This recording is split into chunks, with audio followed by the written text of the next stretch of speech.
सभी भाई बंधुओं को गुड मॉर्निंग सभी भाई बंधुओं को जय हिंद, सभी छात्रों को जय हिंद, सभी परिवारजनों को जय हिंद, जय भारत।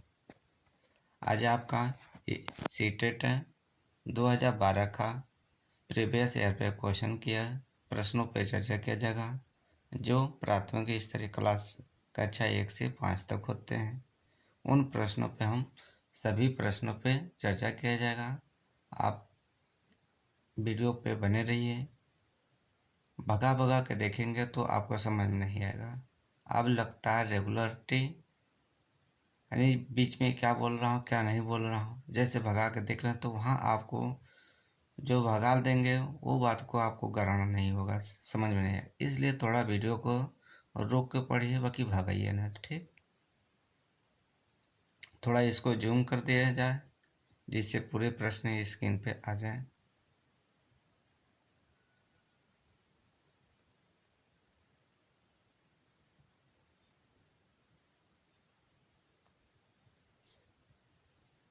देखिए, पहला प्रश्न क्या निर्देश है। निम्नलिखित प्रश्नों के उत्तर देने के लिए सबसे उचित विकल्प चुना जाएगा। जो सबसे उचित होगा उस प्रश्न को हमने क्या करेंगे, चूज करेंगे, ठीक।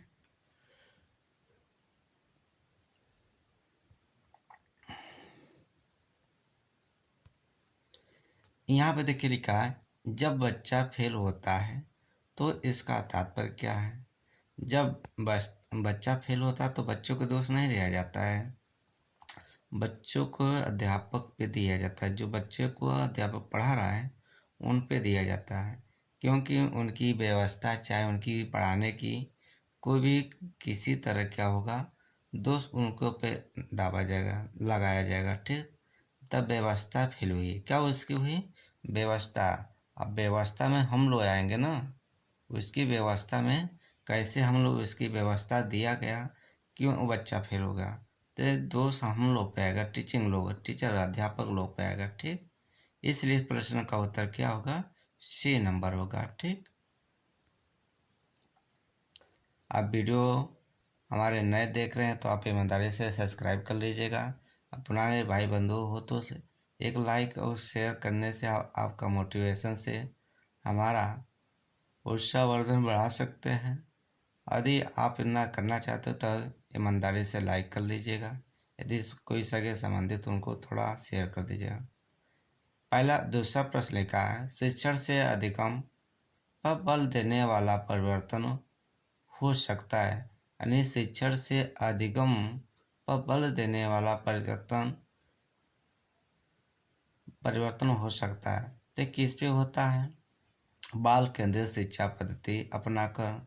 देखिए, रटने पे नहीं दिया जाता है, न अग्र शिक्षा तकनीक अपनाने के लिए, न परिणामों से केंद्रित होकर। इसलिए ऑप्शन क्या है, गलत है। और बच्चों को कभी भी शिक्षण अधिगम हो तो बाल केंद्रित शिक्षा पद्धति पर ध्यान दिया जाता है।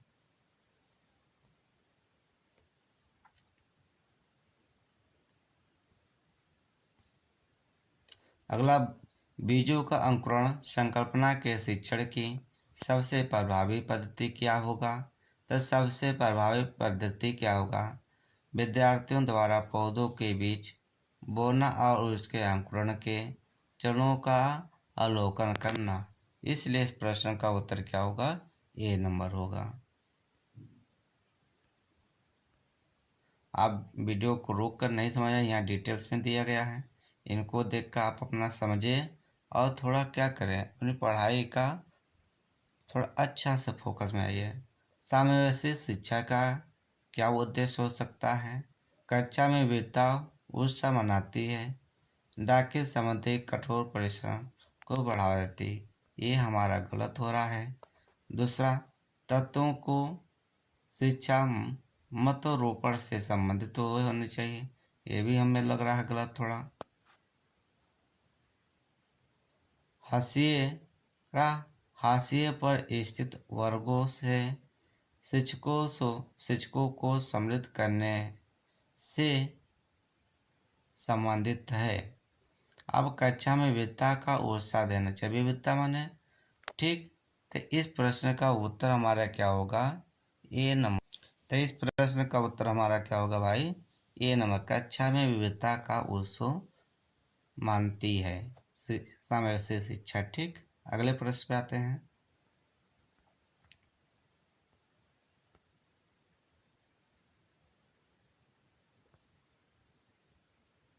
देखिए यही नंबर है। ठीक, अब वीडियो को रोको, वहाँ डिटेल से पढ़ सकते हैं।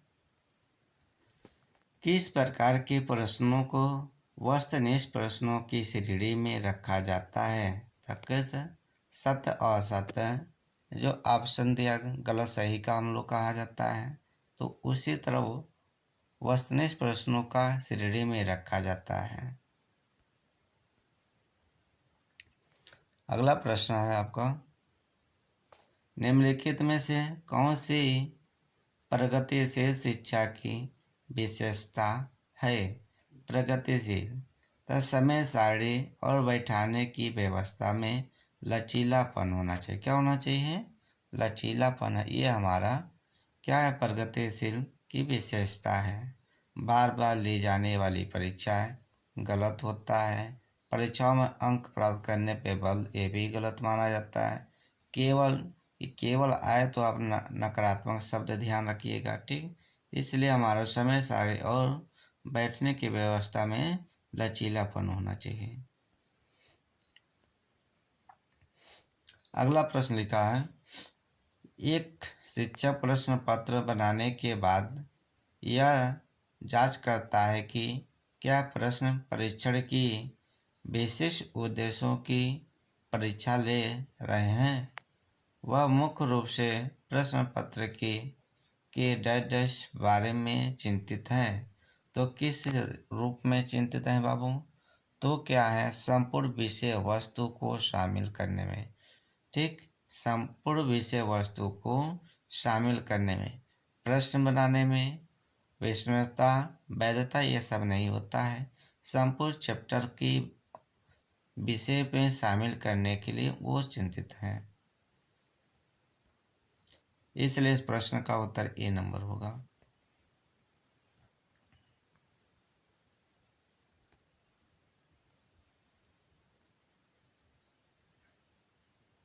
अगला प्रश्न है, विवेचनात्मक शिक्षण शास्त्र का यह दृढ़ विश्वास है कि शिक्षार्थियों को स्वतंत्र रूप से तर्कण नहीं करनी चाहिए। गलत। बच्चे स्कूल से बाहर क्या सीखते हैं, यह अप्रासंगिक है। ये भी गलत। शिक्षार्थियों के अनुभव अप्रत्यक्ष लाभ और महत्वपूर्ण होते हैं। तो इनके शिक्षार्थी के अनुभव अप्रत्यक्ष डायरेक्टली हैं, वो लाभ महत्वपूर्ण होते हैं। एक शिक्षक को हमेशा कक्षा कक्ष के अनुदेशन के नेतृत्व करना चाहिए, ये गलत है। ठीक,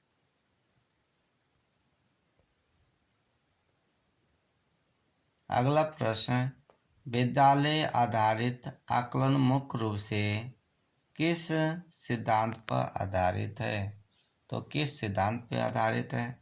विद्यालय आधारित आकलन मुख्य रूप से किस सिद्धांत पर आधारित है? दबाव परीक्षकों की अपेक्षा शिक्षक अपने शिक्षार्थियों की क्षमताओं को बेहतर जानते हैं।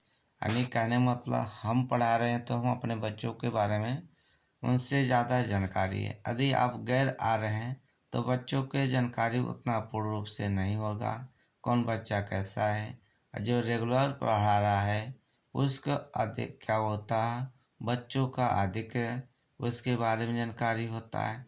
जो बाहर के आते हैं उन लोगों की जानकारी नहीं हो पाती है। इसलिए इस प्रश्न का उत्तर क्या होगा? ए नंबर होगा।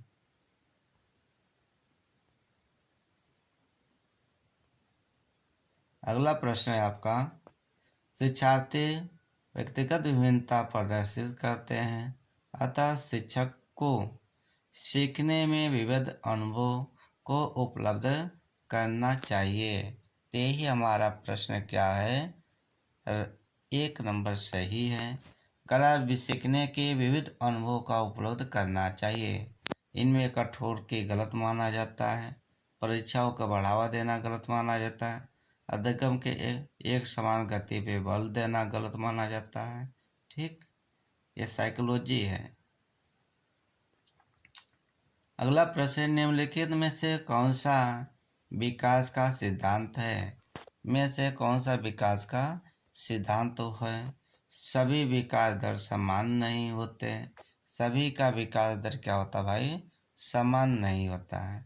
किसी के उच्च नीचे होता रहता है। ठीक, विकास का सिद्धांत क्या है? इसलिए इस प्रश्न का उत्तर क्या होता है? ए नंबर होता है।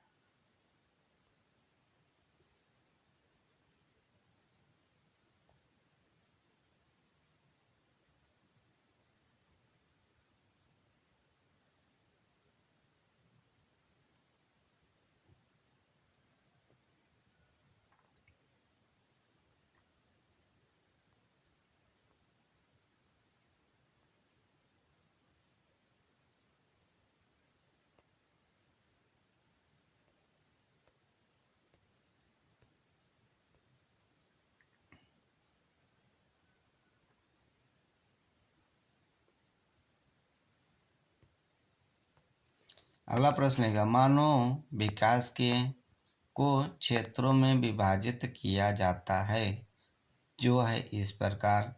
आगे उसकी शारीरिक होनी चाहिए, संज्ञानात्मक होना चाहिए, संवेगात्मक और सामाजिक। इस प्रश्न का उत्तर क्या होगा? ए नंबर होगा। ठीक,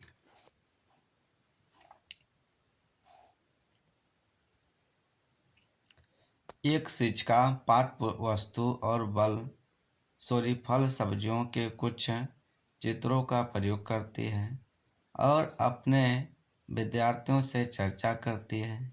विद्यार्थी इस जानकारी को अपने पूर्व ज्ञान से जोड़ते हैं, पोषण की संकल्पना को सीखते हैं। यह उपागम डैश डैश पे आधारित है। आप कहने का मतलब, आप लोग जैसे मान लीजिए गांव में कबाड़ वाले आते हैं, वो प्लास्टिक वगैरह को क्या करते हैं, उसको क्या करते हैं, जैसे उठा को बेच देते हैं।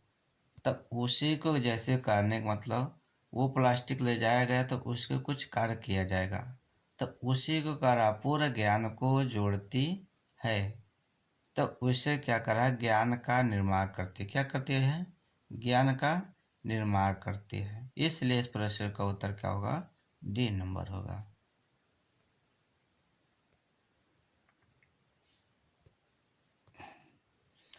जब बच्चे की दादी उसे उसकी माँ की गोद से लेती है तो बच्चा रोने लगता है। बच्चा डैश डैश के कारण रोता है। अब यहाँ पे ध्यान रखिए, संग आत्मा दुश्चिंतता से होता है। क्या होता है? संग आत्मा दुश्चिंता। इसका तात्पर्य क्या हो सकता है?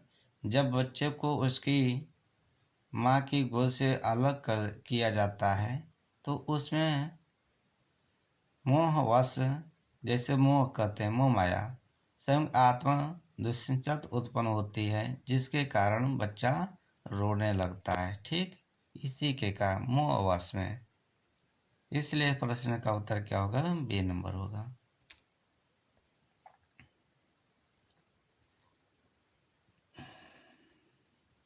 शिक्षा के संदर्भ में समाजीकरण से क्या तात्पर्य है?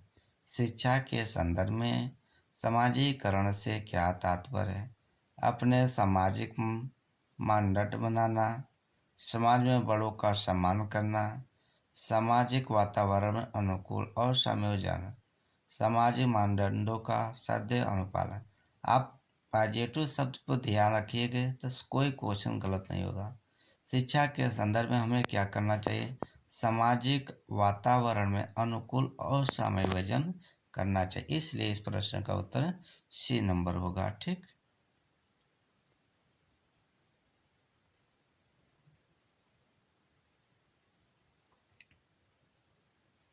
सी नंबर है। अब एक आध प्रश्न हेर फेर हो सकता है तो हो सकता है, कोई आपको हेर फेर होने नहीं दिया जाएगा। राज्य स्तर की एक एकल गायन प्रतियोगिता के लिए विद्यार्थियों को तैयार करते समय एक विद्यालय लड़कियों को वरीयता देता है, यह दर्शाता क्या? अब जैसे अब कहने मतलब जैसे हम स्कूल में पढ़ाया जाता है, हम लड़कों को वरीयता दें और लड़कियों के साथ नहीं दें, तो ये हमारा होता है जेंडर पक्षपात होता है। क्या होता है? यानी देना चाहिए, दोनों को देना चाहिए, और नहीं दे तो ना दें। ठीक, ये हमारे लड़कियों के वरीयता दे रहा था लैंगिक पूर्वाग्रह, ये पक्षपात होता है। क्या होता है? यानी वरीयता में क्या करा, लड़कियों को ज़्यादा ध्यान और लड़कों पर नहीं ध्यान है, तो लैंगिक पूर्वाग्रह होता है। इस प्रश्न का उत्तर डी नंबर होगा। यहाँ पे देख लीजिए, डिटेल्स में लिखा गया, जब किसी संस्था या कक्षा में लिंग के आधार पर किसी एक वर्ग की वरीयता दी जाती है तो इस प्रक्रिया को लैंगिक पूर्वाग्रह के नाम से भी जाना जाता है। पक्षपात कर लीजिए। वाइगोस्की बच्चों को सीखने में निम्नलिखित में से किस कारक की महत्वपूर्ण भूमिका पर बल देते हैं? तो किस बल पे अधिक महत्व देते हैं? तो सामाजिक पे। किस पे देते हैं? सामाजिक पर।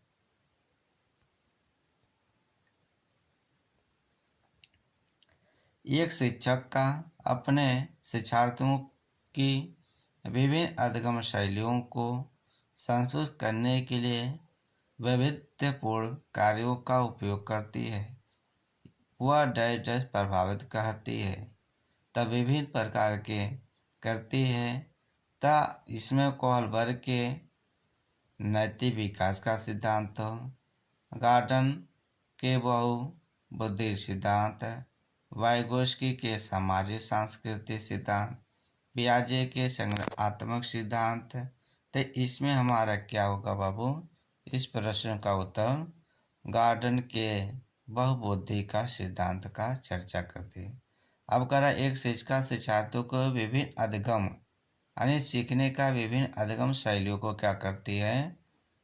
संतुष्टि करने के और वैविध्यपूर्ण कार्य को क्या करती है? उपयोग करती है।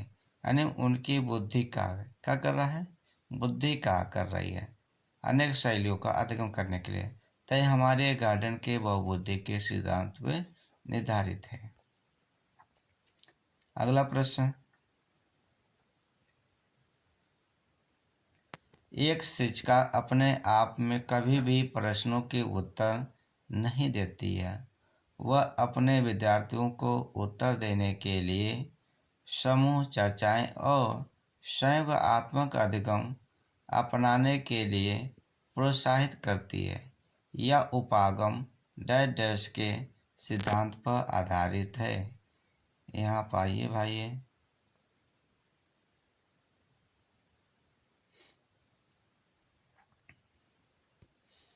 तो किस पे निर्धारित है? सक्रिय भागीदारता। देखिए, सक्रिय भागीदार।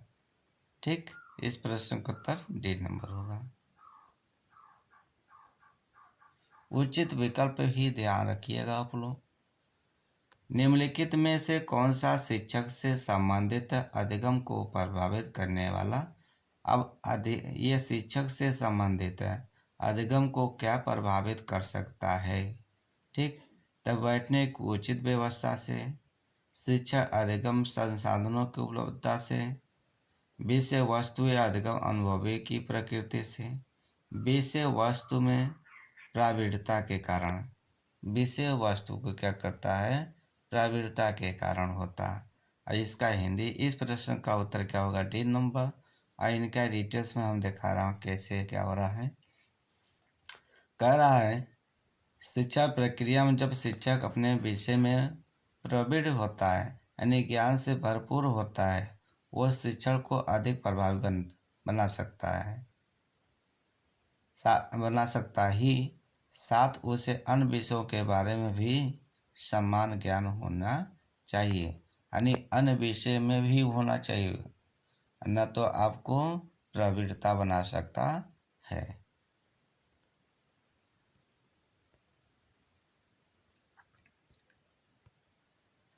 कोहलबर्ग के अनुसार शिक्षक बच्चों में नैतिक मूल्यों का विकास कर सकता है। नैतिक मूल्यों को विकास कर सकता है। तो किसने नैतिक मुद्दों पर आधारित चर्चाओं में उन्हें शामिल करके। अगला प्रश्न, छोटे विद्यार्थियों को कक्ष में समवयस्कों के साथ अंतःक्रिया करने के लिए प्रोत्साहित करना चाहिए। तो इस प्रश्न का उत्तर क्या होगा बाबू? सी नंबर। वे पढ़ने के दौरान सामाजिक कौशल सीख सकते हैं। पढ़ने के साथ क्या करते हैं? सामाजिक कौशल को सीख सकते हैं। ठीक, इसलिए इस प्रश्न का उत्तर सी नंबर होगा।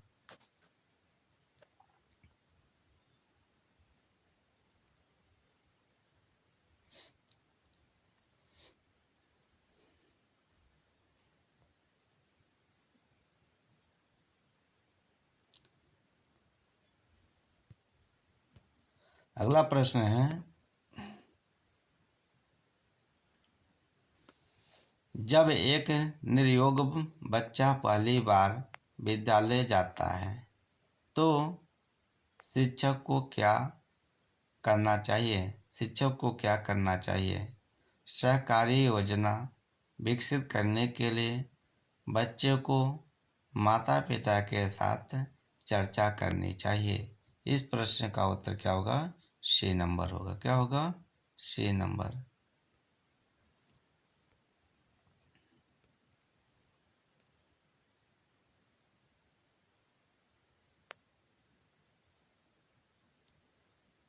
अगला प्रश्न है, पियाजे के संज्ञानात्मक विकास के चरणों के अनुसार इंद्रियागायक संवेदी प्रेरक, इसी को इंद्रियागायक को हमें बोलते हैं संवेदी प्रेरक, अवस्था किसके साथ संबंधित है? ते अनुकरण, स्मृति और मानसिक निरूपण पे आधारित है। इस प्रश्न का उत्तर ए नंबर होगा।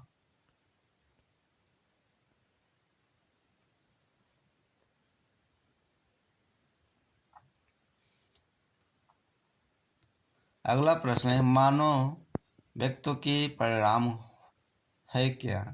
तो इस प्रश्न का उत्तर क्या होगा? आनुवांशिकता और वातावरण की अंतःक्रिया का है। इस प्रश्न का उत्तर बी नंबर होगा।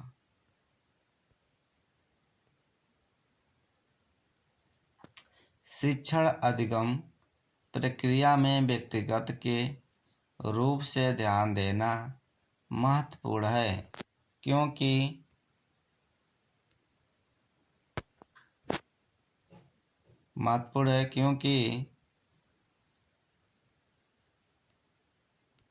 देखिए, करा शिक्षा अधिगम प्रक्रिया में व्यक्तिगत रूप से ध्यान देना महत्वपूर्ण है, क्योंकि शिक्षार्थी हमेशा समूह में ही बेहतर सीखते। बात सही है। शिक्षक प्रशिक्षण कार्यक्रमों में ऐसे ही बताया गया। इससे प्रत्येक शिक्षार्थी को अनुशासित करने के लिए शिक्षकों को बेहतर अवसर मिलते हैं। गलत। अगला देखिए, तीसरा ऑप्शन, बच्चों के विकास दर भिन्न होती हैं और भिन्न तरीके से वह सीखते हैं।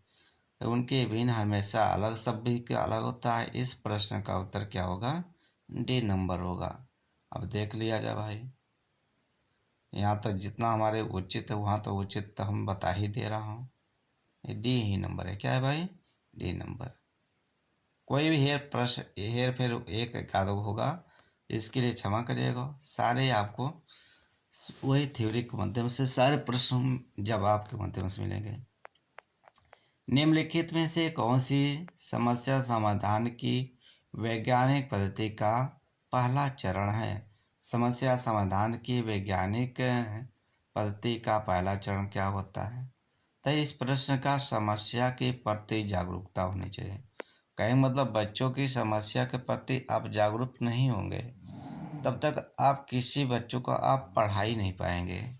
ठीक, या किसी समाज में मान लीजिए उसकी कमी नहीं खोज कर सही नहीं कर रहे हैं, वही समाज आपको अनाप शनाप कहेगा। ठीक, इसलिए बच्चे की प्रति क्या समस्या के प्रति जागरूकता होनी चाहिए। आप सभी जितने भाई बंधु हैं, ठीक है, शिक्षा विभाग से जुड़े हुए हैं, अपने थॉट को थोड़ा बदलें। आप बदले रहेंगे तो कोई कुछ भी कहे उससे नहीं फर्क है। जो शिक्षा है वो अलग ही तरीका होना चाहिए। निम्नलिखित में कौन सा सीखने का क्षेत्र है? सीखने का कौन सा क्षेत्र है? तब भावात्मक है। क्या है? भावात्मक है।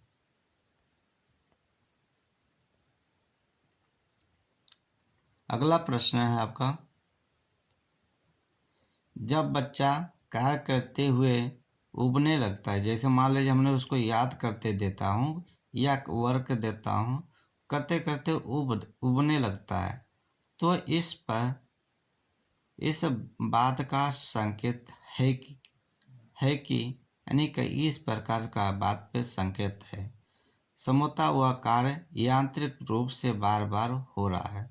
वह यांत्रिक रूप से क्या कर रहा है? बार बार कार्य कर रहा है। जैसे हमने स्कूल में पढ़ाया, तब बच्चों को हम डेली पढ़ा रहा हूँ, एक ही लड़कों को रोज बार बार पढ़ा रहा हूँ, निकाल रहा हूँ, वो उसकी बार बार करने के यांत्रिक शक्ति थोड़ा क्या उबने लगता है। कहता हमें ही बार बार निकालते हैं सर जी, तो इससे थोड़ा उबने लगे, इसलिए दूसरे को भी दिया जाए चांस।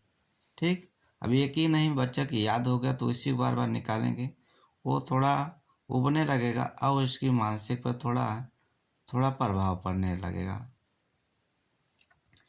इसलिए दूसरों को भी मौका दिया जाए। ठीक,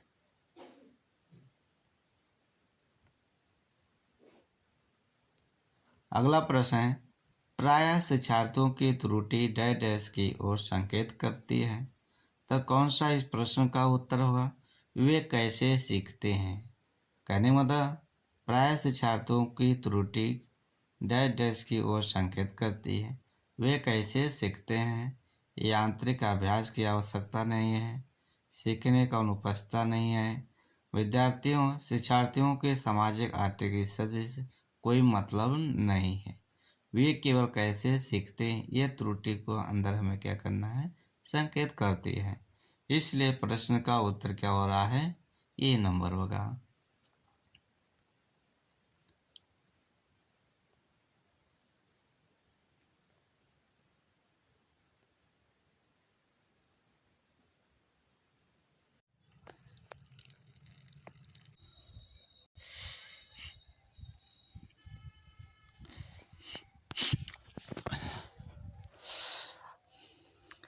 सीटेट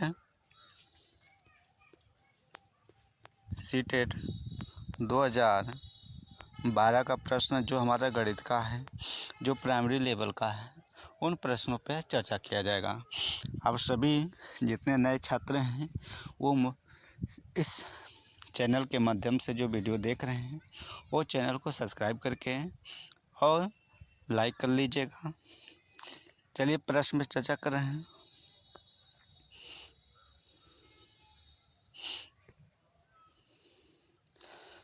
पहला प्रश्न देखिए क्या लिखा है, कक्षा 5 के विद्यार्थियों को समतल आकृतियों के क्षेत्रफल की संकल्पना से किसके द्वारा परिचित कराया जा सकता है, यानी किस माध्यम से उनको परिचित कराया जा सकता है। तो इस प्रश्न का उत्तर क्या हो रहा है बाबू? D number. क्या होगा? विभिन्न वस्तुओं जैसी हथेली, पत्ती। देखिए कक्षा 11 का सेम वही यहाँ पे मिल गया। जब इससे आप जुड़े रहेंगे, कक्षा उठाइएगा 11 में जो पेपर आया 2011 में, सेम वही चीज़ यहाँ पे पूछा। विभिन्न वस्तुओं जैसे हथेली, पत्ती, पेंसिल आदि की सहायता से किसी भी आकृति में क्षेत्रफल के मापन हो। अब ध्यान रखिए, जब 2011 का मैंने प्रश्न पर चर्चा किया था, सेम यही आकृति के बेस पे पूछा प्रश्न था। इसलिए आप लोग जितना है प्रीवियस ईयर पे ध्यान रखें।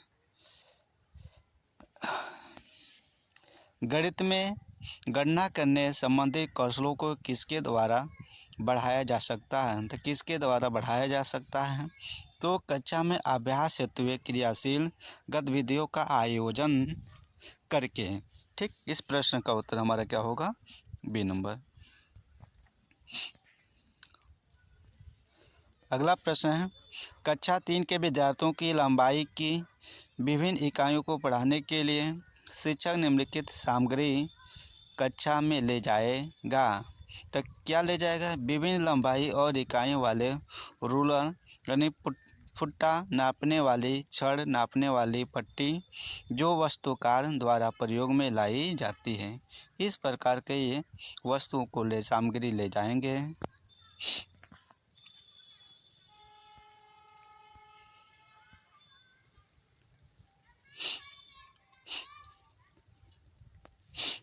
कक्षा 3 के विद्यार्थियों को संख्या पद्धति पढ़ाने का सबसे उद्देश्य अच्छा क्या है? उनको क्या करना है? संख्याओं को सैकड़े, दहाई और इकाइयों के समूह के रूप में देखना और स्थानीय मानों को सतर्कता समझना। इस प्रकार करने से इनकी इकाई सैकड़े, दहाई, इकाई के समूह के जैसे इकाई दहाई पढ़ने के या पैसे लिखने के लिए कहेंगे। तो इस प्रकार उनके सगदी पढ़ाने का और अच्छा उद्देश्य रहेगा।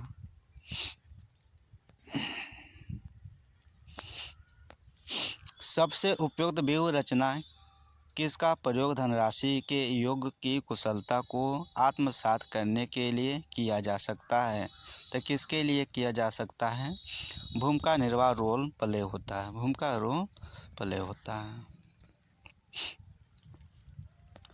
एक शिक्षक आधार और स्थानीय मान की संकल्पना का विकास करते समय कक्षा में निम्नलिखित पहली का प्रयोग करता है।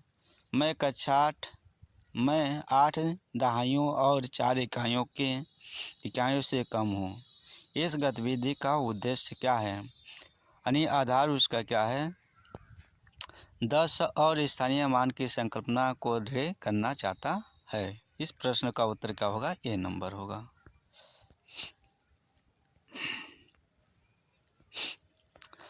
योग और व्याकरण पर आधारित शब्दों में दिए गए सवालों को हल करने की विद्यार्थियों को दक्षता का आकलन करने के लिए आकलन के शीर्षक क्या होगा?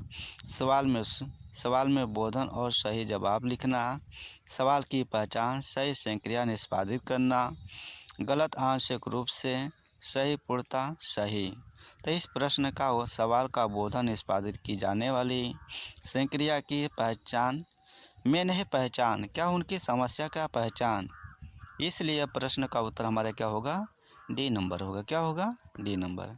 आगे देख लिया जाएगा भाई सही है कि गलत बोला। सही है। क्या है? सेम टू कॉपी 2011 का पेपर इसमें मैच कर रहा है। आप लोग केयर करिएगा। ठीक, जो इस मानचित्र के बना हुआ है चित्र में करा, इस पद्धति के द्वारा सुश्री रीना ने क्या प्रदर्शित करना चाह रहे हैं? ये करना चाह रहे हैं संकल्पात्मक ज्ञान और समस्या समाधान पर ज़्यादा बल दे रही हैं और तथा प्रक्रमणशील ज्ञान पर कम दे रही हैं। इसलिए प्रश्न का उत्तर हमारा क्या होगा? डी नंबर होगा।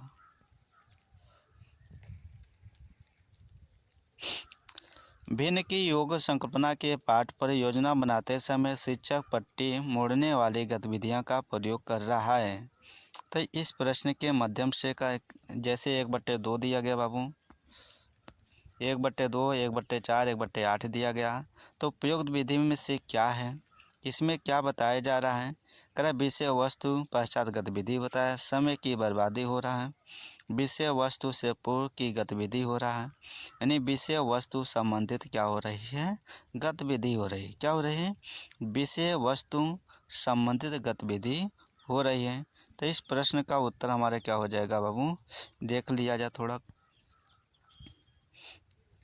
सी नंबर क्या है? इस प्रश्न का उत्तर सी नंबर होगा। क्या होगा? C number.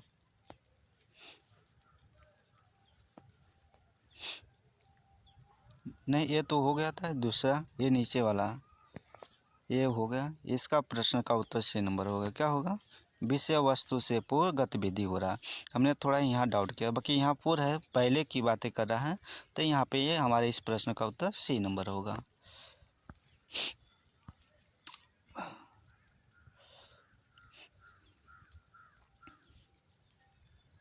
अगला प्रश्न देखिए। कक्षा 4 के विद्यार्थियों को यह समझाने के लिए कि शेष हमेशा विभाजक से कम होता है, उचित उपागम क्या है? सही बताया गया है। करा वस्तुओं को विभाजक के गुणों में सामूहिकृत करना और प्रदर्शित करना कि वस्तुओं की संख्या जो समूह में नहीं है वह विभाजक से कम है। क्या है? विभाजक से कम है। इसलिए प्रश्न का उत्तर क्या है? सी नंबर होगा।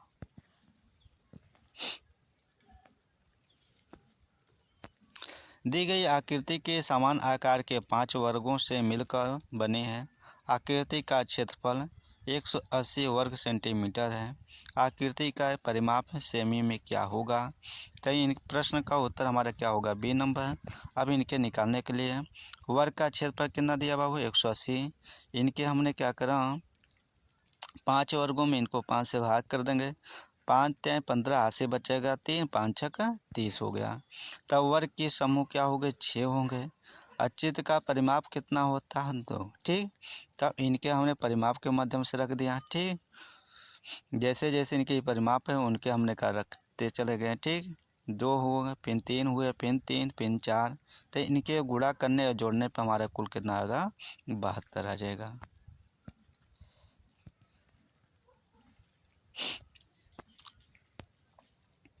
अगला देखिए प्रश्न क्या लिखा है।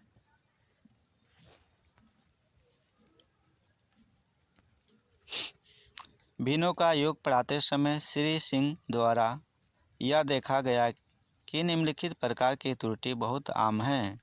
जैसे 2/3 प्लस 2/5। तो यहाँ पे जोड़ दिया गया 5 और यहाँ पे 15। अब यहाँ पे त्रुटिहीन है। क्या है? श्री सिंह को निम्नलिखित उपचारात्मक कार्य करना चाहिए। असमान भिन्नों के योग की संकल्पना को स्पष्ट करने के लिए चित्रात्मक प्रतिरूप देना तथा बाद में समान प्रकार के सवालों का अभ्यास कराना चाहिए। बात यहाँ जाहिर से है। क्या है? यहाँ बात से सही है। फिर करा दूसरा, विद्यार्थियों को मेहनत करने की सलाह दी जाए, गलत है। हर के लघुत्तम समापवर्तक संकल्पना को स्पष्ट करने, यहाँ भी सही है। समान प्रकार के सवालों का अभ्यास कराना चाहिए, यहाँ भी उचित है। यहाँ मेन मुद्दा यहाँ पे क्या है? बच्चों को असमान भिन्नों का योग और संकल्पना को स्पष्ट करने के लिए चित्रात्मक प्रतिरूप देना, बाद में समान प्रकार के सवालों का अभ्यास कराना चाहिए। इस प्रश्न का उत्तर क्या होगा? ये नंबर होगा।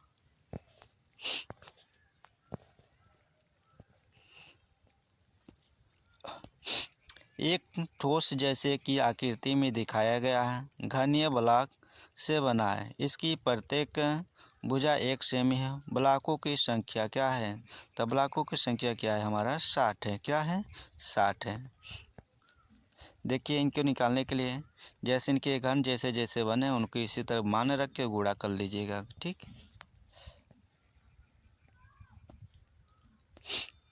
राष्ट्रीय पहचान की संख्या 2005 मानती है कि गणित में चिंतन और तर्कण का एक तरीका शामिल होता है। इस दृष्टिकोण को किसके द्वारा प्राप्त किया जा सकता है? तो किसके द्वारा प्राप्त किया जा सकता है बाबू? खोजबीन उपागम का प्रयोग करना, हस्तचालकों का प्रयोग करना, संकल्पनाओं के वास्तविक जीवन में जोड़ना। इस प्रश्न का उत्तर क्या होगा? ये नंबर होगा। अगला प्रश्न देखिए, लिखा है रिजुल एक गति संवेदी शिक्षार्थी है। उसकी शिक्षिका सुश्री नेहा उसकी अधगम शैली को समझती हैं। उसकी गुणन की संकल्पना को स्पष्ट करने के लिए उन्हें निम्नलिखित में से किस व्यूहरचना का चयन करना चाहिए? तो किस प्रकार की करनी चाहिए? पहला, सभी पहाड़ों को याद करना, गलत। 2 से 3 यदि गुणों को प्राप्त करने के लिए 2 भिन्न रंग वाले मोती को धागे का प्रयोग करना चाहिए, ये भी हमारे आश्रम गलत है। आगे देखा जाए तो इसमें क्या है? प्रश्न का उत्तर की जवाब आ रहा बाबू हमारा डी नंबर होगा। क्या होगा? D number. आरे तिरछी रेखाओं पर प्रतिच्छेद बिंदुओं को गिनना चाहिए। इस प्रश्न का उत्तर डी नंबर होगा। अगला प्रश्न देखिए, कक्षा 2 के अबेकस का प्रयोग डैश डैश में विद्यार्थी की सहायता नहीं करता है। कौन सा नहीं करता है? तो इस प्रश्न का उत्तर क्या होगा? B number. शब्दों में दी गई संख्याओं का समान संख्या लिखने के लिए। निम्नलिखित में से किस विभाजन में शेष उससे अधिक होगा जब माप 176 को 3 से विभाजित करते हैं? 176 को क्या करें हैं? 3 से विभाजित करेंगे भाग करने पे। जैसे मान लीजिए लिख दिया जाए, जैसे इमा लिखा है 3, इसको हमने 176 लिख दिया इंटू 3 बचे क्या होगा बाबू? 15 होगा। घटाऊंगा तो 2 बचेगा, फिर क्या करूँगा? 6 उतार लूँगा, फिर क्या करो? 3 अट्ठे 24 हो जाएगा, 3 अट्ठे 24 हो जाएगा। तो शेषफल कितना बचेगा बाबू? 2 बचेगा। कितना बचेगा? 2 बचेगा। ठीक, इस प्रकार के यदि भाग किया जाए शेषफल कितना बचेगा? 2 बचेगा।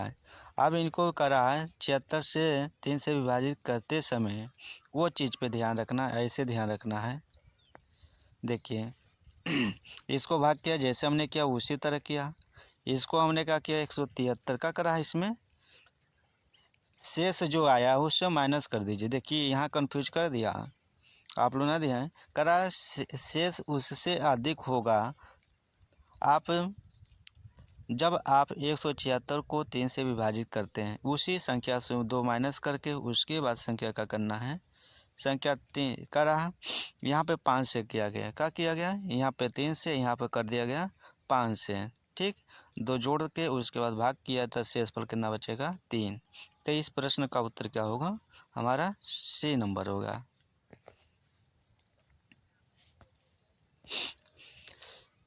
पाँच 500 सेमी प्लस 50 मीटर प्लस 5 किमी। आप किमी को देखिए, हमने 1 किलो से, मीटर है 50 मिमी है तो 50 से, ये कौन हो? 500 सेमी। तो इन्हीं तरह मिमी वालों को मिमी 100 से, किमी वालों को 1000 से कर लेंगे। ठीक, यहाँ पर ध्यान रखिए, अब इनको हमने कहा जोड़ना 5 सेमी वाला, ये 50 मिमी वाला, मीटर वाला। ठीक, और ये 500 किमी वाला, ये हमारा हो गया 50, ये हो गया 5 सेमी। कितना हो गया? 5 सेमी। अब जोड़ेंगे तो ये हो जाएगा 5055 हो जाएगा, 5055 हो। इस प्रश्न का बी नंबर होगा।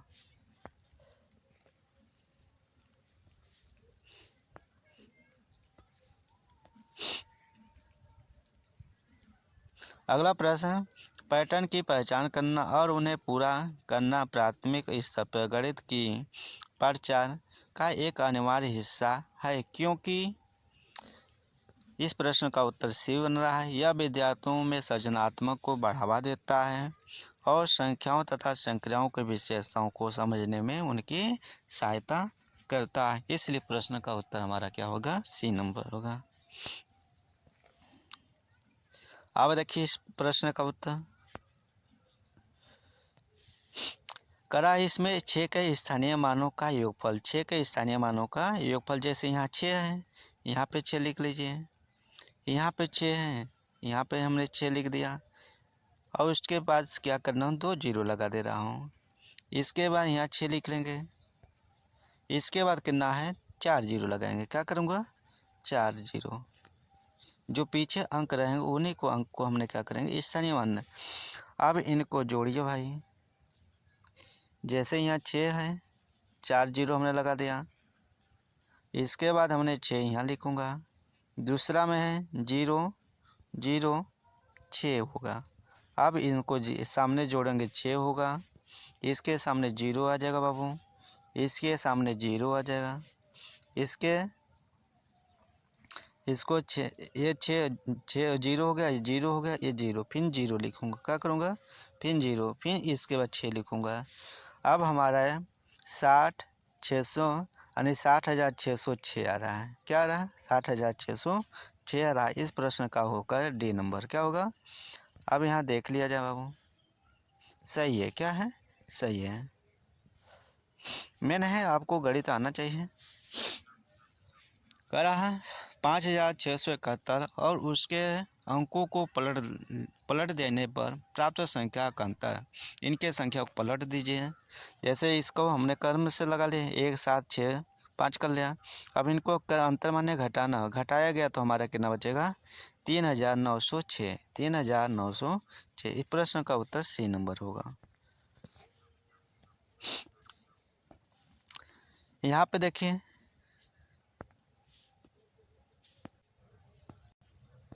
जैसे नीचे करा 1 का गुणा करने पे ना हुआ, 11 का गुणा करने पे ना हुआ, और इसको गुणा करने पे 1 हुआ। आप ध्यान रखिए इसमें कितने हैं, 5 अंक है। कितने हैं, 5 अंक हैं। इसमें कितने हैं, 3 अंक है। कितना है, 3 है। अब ध्यान इसका जैसे हमने किया 1 2 3 4 कितने यानी 3 अंक, तो ये ऐसे हमने पहाड़ा पढ़ूंगा जैसे यहाँ 1 2 3 4 5 है। कितना है, 5 तक। तो हमने क्या करूँगा 1 2 3 4 5 हो गया। क्या हुआ, 5 हुआ। फिर इन्हीं के उल्टा जाइए, ये 5 छोड़कर उल्टा जाइए। तो हमने क्या किया 4 3 2 3 2 1। अब इसमें मैच करिए, देखिए कोई मिल रहा है। 1 मिला, यहाँ पे मिला 1 मिला, 2 मिला, 3 मिला, 4 मिला, 5 मिला, 4 मिला, 3 मिला, 2 मिला, 1। तो हमने इस प्रकार का हमने किया। जैसे हमने नहीं समझ पा रहे हैं, जैसे इसमें 2 है 1 2 लिख लिया, फिर उसी का ये हमने क्या कर लिया 1 2 होगा 1 ले लिया, पीछे से क्या किया 1 है। तो नहीं आ रहा तो आप गुणा करिएगा भाई। हमें तो थोड़ा ट्रिक के माध्यम से समझ में आया, तो हमने इसको डी कर लिया क्या प्रश्न का उत्तर। नहीं तो ऐसे गुणा कर लीजिएगा, गुणा करने पर हमारे ये संख्या प्राप्त हो जाएगा। ठीक,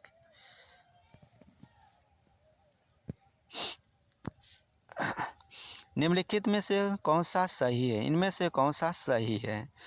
देखिए पूर्ववर्ती अपूर्ववर्ती दोनों संख्या में डिफरेंट होता है। ये होता है 1000 परवर्ती होता है। 1000 का परवर्ती कितना होगा, पूर्ववर्ती, दोनों सेम एक ही है। कर आगे की संख्या पीछे की संख्या होती है, क्या होती है, आगे की संख्या और पीछे की संख्या। तो इस प्रश्न का उत्तर क्या होना चाहिए, डी नंबर।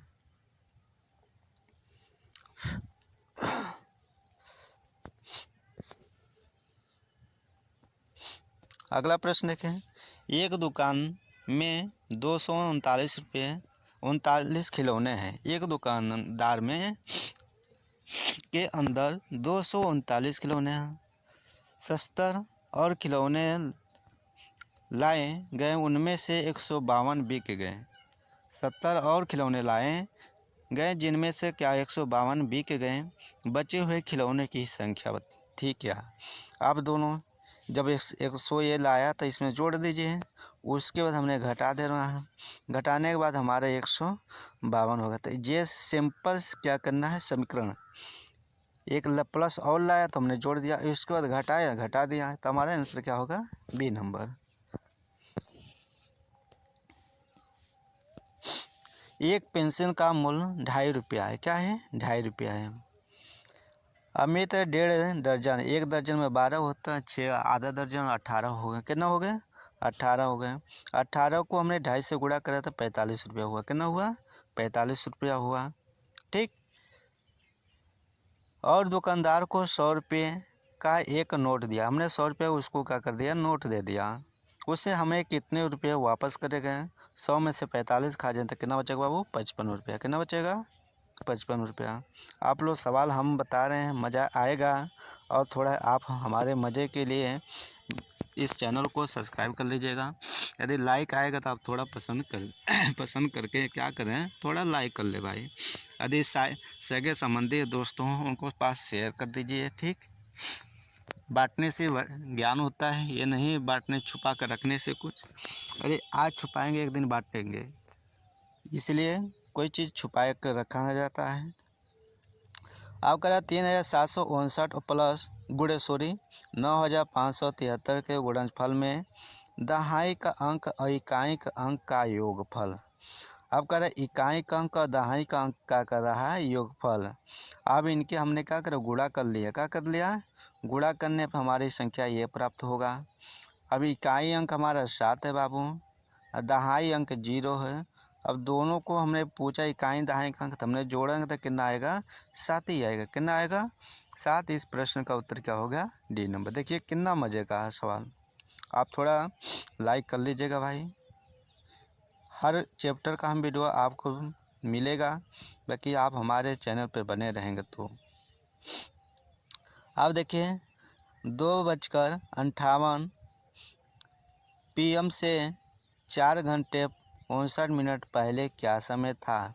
अब देखिए 2:58 PM था, अब फिर करा 14 माने 12 4 घंटे ना, तो इसी में क्या करना है, इसको हमने 12 माना, क्या करा 12 में 2 जोड़ा 14 हुआ, 14 यानी 14 मान लीजिए 14 घंटे 58 मिनट। ठीक, उसी तरह इनको हमने क्या किया 4 घंटे 59 मिनट, तो इन दोनों में से हमने माइनस करेंगे, ऐसे लिख के होगा 14 माइनस 58,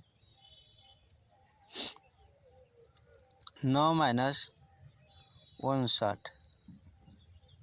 ठीक, अब इनमें से हमने माइनस करेंगे, ध्यान रखिएगा जब इनमें से संख्या को हमने क्या किया, एक माइनस किया 18 हुआ, 18 में से हमने 9 खाए जाएंगे बाबू, तो 9 बचेगा। अब ध्यान रखिए एक हासिल दे रहा हूँ यहाँ पे 14 हुआ, 14 में से 5 खा जाएंगे, कितना बचेगा, 14 में से 5 खा जाए तो कितना बचेगा, 9 ही बचेगा। क्या बचेगा, 9 ही। देखिए थोड़ा घटाने में गलती हो रहा था, हमने यहाँ लिखा थोड़ा मिस्टेक कर दिया, 14 घंटे 58 मिनट ये लिख दिया, फिर क्या करा इसमें से 4 घटाएंगे, क्या करूँगा 4 घंटे 59 मिनट। इनको घटाने के लिए हमने जब यहाँ से लूँगा तो 1 घंटा पूरा जाएगा, जब 1 घंटा यहाँ पूरा जा रहा है तो हमने 60 में क्या कर दिया 58 जोड़ दिया, क्या जोड़ दिया 58, तो हम इनमें हम जोड़े थे कितना 6 5 11 118 हुआ, 118 में से 59 हमने घटाऊँगा बाबू, एक हासिल देंगे, 18 में से 9 गया तो कितना बचा 9, यहाँ 9 लिख लीजिए घटाने पर। ठीक, अब यहाँ बचा 10, 10 में से 5 गया तो 5, यानी 1 घंटा पूरा लिया जाता है। क्या किया जाता है, हमने 1 ले रहा था तो यही गलती हुआ, 1 पूरा लिया जाता है। अब यहाँ बचा संख्या कितना हमारा, इसके जगह 13 बचा, कितना बचा 13 में से हमने क्या किया 4 खा गया तो 9 बचा, कितना बचा 9 घंटा, यानी इसको 9 मानेंगे, 9:59 मिनट, 9:59 मान लीजिए। ठीक, तो कितने समय पर पहुँचेगा 9 घंटे 9:59 मिनट पे एम पे पहुँच जाएगा। ठीक, समय लगेगा उसका। अगला प्रश्न देखें, 1000 करा 19,000, हमने 19,000 को गुणा कर 1,000 से कर लीजिए, सैकड़ा 100 से होता है, इकाई 1 से कर लीजिए, टोटल गुणा करने के बाद इनको क्या करा बराबर में, क्या करा है बराबर में जोड़ कर हमने क्या हो गया 20,919, 20,919 हो गया। 15 आपका CDP रहेगा, मान लो साइकोलॉजी से रहेगा रिलेटेड, और 15 क्वेश्चन आपका मैथ से रहेगा। ठीक, लिखा 56 75 67 56 7 को 567 से विभाजित किया जाए तो भागफल क्या होगा। भागफल यदि भाग किया जाएगा तो बाबू हमारा इस प्रश्न का क्या होगा, तो इस प्रश्न में देखिए थोड़ा कटिंग कर लिया गया, क्या किया कटिंग कर लिया गया, जब हमने क्या किया डबल संख्या उतारते हैं 0 बढ़ाते हैं, वही डबल संख्या यहाँ पे बढ़ाया है, यही आप ध्यान नहीं रखेंगे तो ये गलती हो सकता है, इसलिए प्रश्न का उत्तर क्या होगा बी नंबर होगा।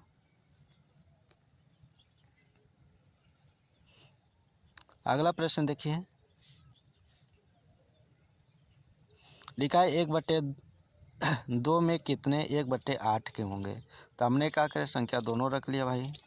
अब देखिए इनको हमने 8 एकम 8 कर लिया, क्या कर लिया 8 एकम 8, और नीचे क्या है 2 ही संख्या 1/2 के हमने क्या किया इनका यहाँ पलट लिया, संख्या भाग है तो गुणे में एक संख्या ऊपर नीचे होती है। ठीक, 2 एकम 2, 2 चौको 8 हुआ, कितना हुआ, तो हमने काटने पे 4 आया, कितना आया 4 आया, तो इसी तरह 1/4 के रूप में हमने 4 बार किया, तो इनको हमने क्या करूँ देखिए 1/8, 1/8, 1/8, 1/8 4 बार हुआ।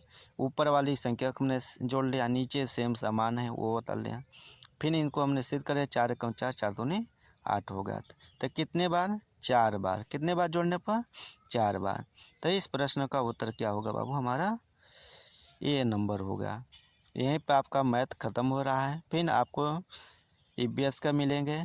आप सभी लोग ईमानदारी से चैनल को सब्सक्राइब कर लीजिएगा और आपको अच्छा लगे तो लाइक ज़रूर कर लीजिएगा। यदि आपके सगे संबंधी हो तो उनको पास थोड़ा ये खबर चैनल के माध्यम से को भी भेज दीजिए। पढ़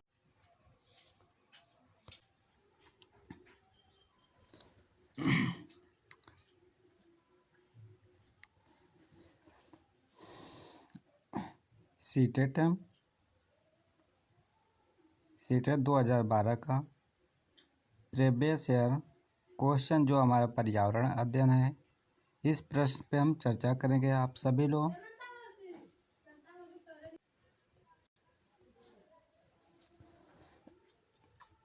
अब यदि नए चैनल पे नहीं जुड़े हैं, यदि हमारे वीडियो देख रहे हैं तो आप चैनल से जुड़िए, ठीक। जुड़े रहेंगे तो आपको सीटेट का यदि फॉर्म डाले हो तो इससे आपको फ़ायदा हो जाएगा, ठीक। इससे तैयारी करते रहिएगा। जैसे पहला प्रश्न 61 नंबर देखिए लिखा है बेस का। लोगों को प्रायः ज़्यादा मांसपेशियां और बॉडी मास बनाने की आवश्यकता होती है। इस उद्देश्य के लिए उन्हें ऐसा आहार देने की आवश्यकता है जो डैश भरपूर है। तो क्या है? प्रोटीन। क्या है? प्रोटीन। इस प्रश्न का उत्तर क्या होगा बाबू? प्रोटीन होगा। क्या होगा? प्रोटीन होगा, ठीक। यदि चैनल पे आप नए हैं तो सब्सक्राइब कर लीजिएगा। रेखा की माँ डैश के लिए रोजाना तालाब से लाए पानी में फिटकरी डालती है। यानी रेखा की माँ डैश के लिए रोजाना तालाब से लाए पानी में फिटकरी डालती। क्यों डालती हैं?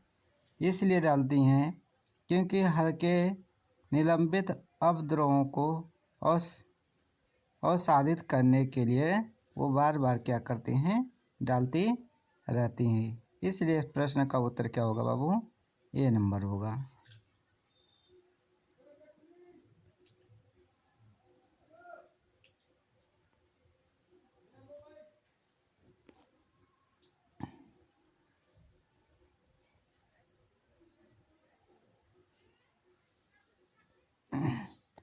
अगला प्रश्न देखिए।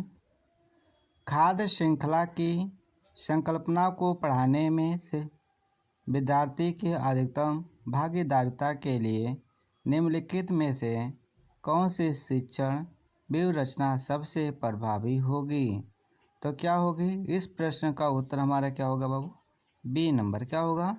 जीवों के प्ले काइट्स बनाना और विद्यार्थियों के समूहों को विभिन्न खाद्य श्रृंखला को सोचते हुए उन्हें व्यवस्थित करने के लिए कहना। इसलिए प्रश्न का उत्तर क्या होगा? बी नंबर होगा।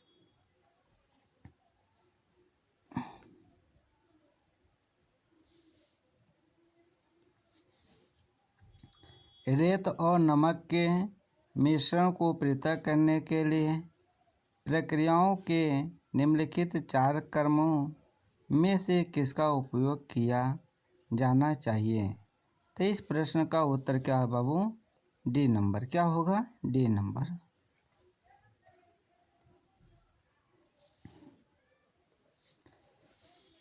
एक विज्ञान शिक्षिका श्वसन प्रकरण पढ़ाने के बाद परीक्षा का आयोजन कराती है और यह देखती है कि अधिकांश विद्यार्थी श्वसन और सांस लेने के बीच अंतर को नहीं समझते हैं। यह किसके कारण हो सकता है? तो किसके कारण हो सकता है? इस प्रश्न का उत्तर क्या होगा? D number. वह कक्षा में प्रभावी तरीके से संबंधित संकल्पनाओं को व्याख्यात नहीं कर सकती है। अगला प्रश्न, निम्नलिखित में से भोजन बनाने का कौन सा तरीका अच्छा है? कौन सा तरीका है अच्छा है? सब्जियों को अच्छी तरह से धोना फिर काटना। हमारा डी नंबर क्या होगा? सही होगा उत्तर। ठीक।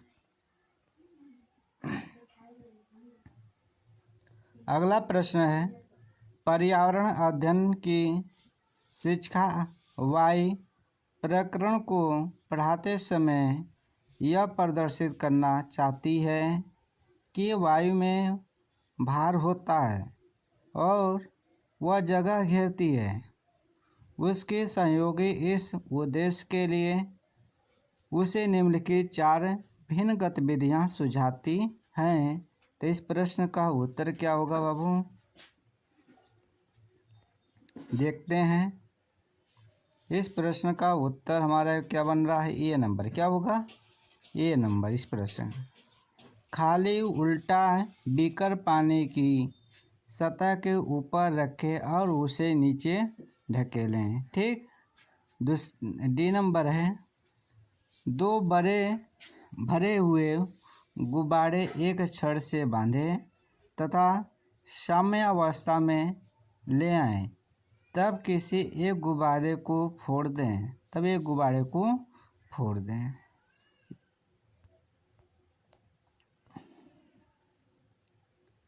अगला प्रश्न देखिए, वायु प्रदूषण प्रकरणों को पढ़ाने के लिए 4 अलग अलग विज्ञान शिक्षक 4 तरह की शिक्षा पद्धतियों का प्रयोग करते हैं।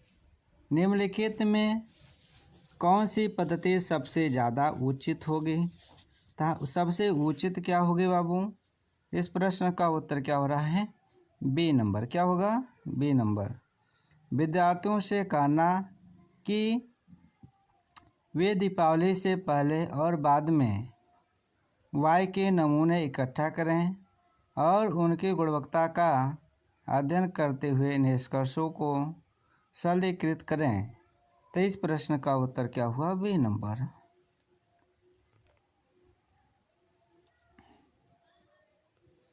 एक शिक्षिका तनावग्रस्त बच्चों की पहचान कर सकती है जब बच्चा निम्नलिखित व्यवहार प्रदर्शित करता है। तो इस प्रश्न का उत्तर क्या होगा? D number. क्या होगा? डी नंबर, आक्रामक व्यवहार से। अगला प्रश्न है बाबू, पानी के साथ प्रयोग करते हुए ज्योति यह देखती है कि स्टील की खाली कटोरी पानी पे तैरती है, लेकिन लोहे की एक छोटी कील डूब जाती है। इसे डैश डैश तत्व द्वारा व्याख्यात किया जा सकता है।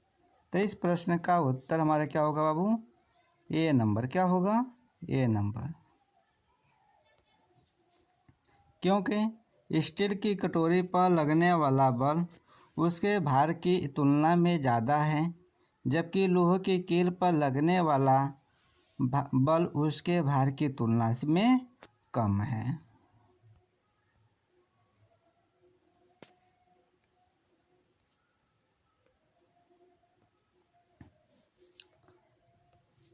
अगला प्रश्न, निम्नलिखित में से जीवन प्रक्रिया का कौन सा युग्म पेड़ पौधों और जीव जंतुओं दोनों में मिलता है?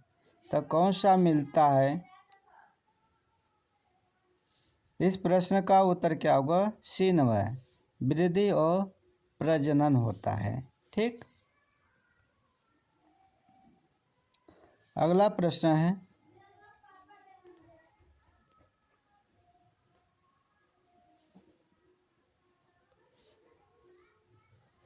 अंजलि की सहेली दांतों में क्षय से बचने के निम्नलिखित 4 तरीके बताई है। क्या हो सकता है? तो आगे क्या होगा बाबू? मिठाई, चॉकलेट्स और कार्बन डाई युक्त पेय पदार्थ न लें। चौथा, हर खाने के बाद कुल्ला करें। हर खाने के बाद क्या करें? कुल्ला करें। दिन में 2 बार ब्रश करें। ये क्षय से बचने के लिए 4 तरीके अपनाए गए हैं।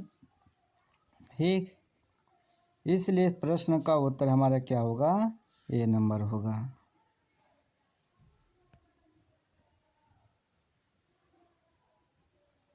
नीचे प्रश्न दिया गया है। नीचे दिए गए वेन आरेख का अध्ययन कीजिए।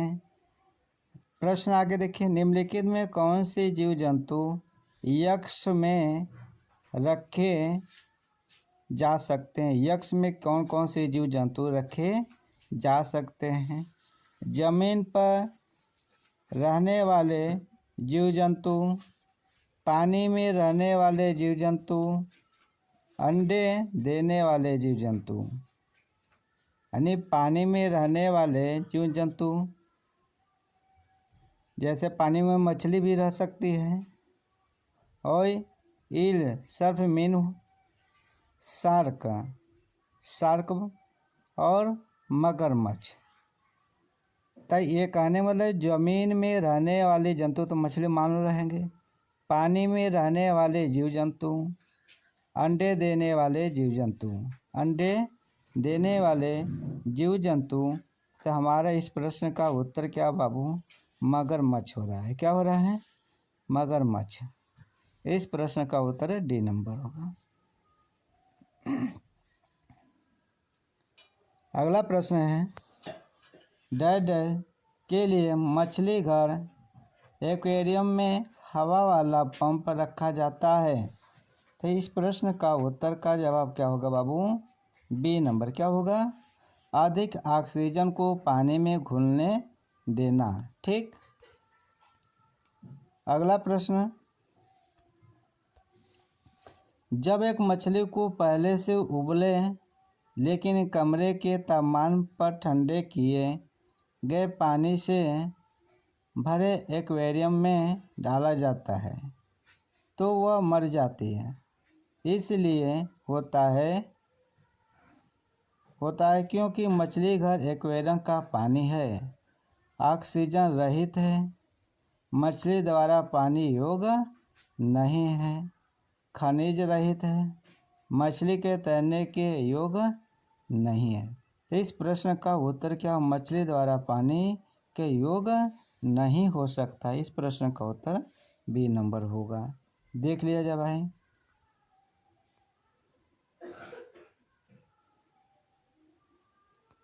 सी नंबर है। क्या है भाई? बी नंबर नहीं, सी नंबर। खनिज रहित है। क्या है? इस प्रश्न का उत्तर क्या जवाब होगा? खनिज रहित है। देखिए, थोड़ा कंफ्यूज होने के नाते यहाँ पे हम लोग प्रश्न गलत कर दिए हैं। बाकी यहाँ पे हमारे सी नंबर याद करिएगा। ठीक,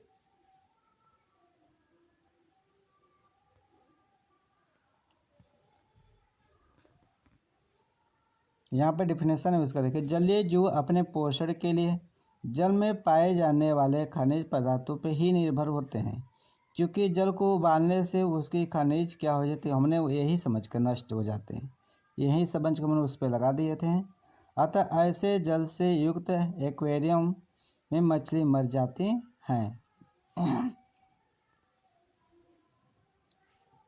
अगला प्रश्न है, निम्नलिखित में से कौन सा चांद की सतह की विशेषताओं के बारे में सबसे अच्छा वर्णन करता है? तो कौन सबसे अच्छा वर्णन करता है? तो क्या है? पानी नहीं, बी नंबर। पानी नहीं, गहरे गड्ढा, ऊंचे पहाड़। तो इस प्रश्न का उत्तर क्या होगा? B number. आरती एक पोस्टर पर एक बीमारी की रोकथाम से संबंधित निम्नलिखित सावधानी पड़ती है। अपने आसपास पानी को जमा न होने दें। पानी के बर्तनों, कूलरों और टंकियों को साफ रखें।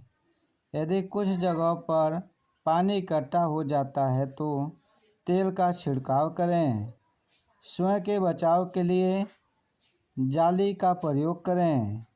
पोस्टर के उद्देश्य हैं डैश डैश के फैलने के बारे में जागरूकता पैदा करता है क्या है। तो इससे हमें क्या पैदा होता है जागरूकता बाबू। तो ये होता है डेंगू और जापानी मस्तिष्क ज्वर की जानकारी होती है। अगला प्रश्न है निम्नलिखित में से कौन सा शब्द समूह आपस में निकटतम रूप से संबंधित है। लव, हीमोग्लोबिन, एनीमिया, आंवला होता है। अगला प्रश्न है अभिभावक शिक्षक अंतःक्रियाओं को संबंध कराने का मुख्य उद्देश्य क्या है। तो इसका मुख्य उद्देश्य क्या है बाबू। पुनर्बलन और सुधार के लिए बच्चे की योग्यताओं और कमजोरियों के बारे में चर्चा करना। इस प्रश्न का उत्तर ए नंबर होगा। क्या होगा ए नंबर। आपका 10 प्रश्न और हैं। इसके बाद देखिए लिखा है यह पढ़ाते समय कि कुछ समय के लिए खाद्य पदार्थों को किस तरह ताज़ा रखा जा सकता है।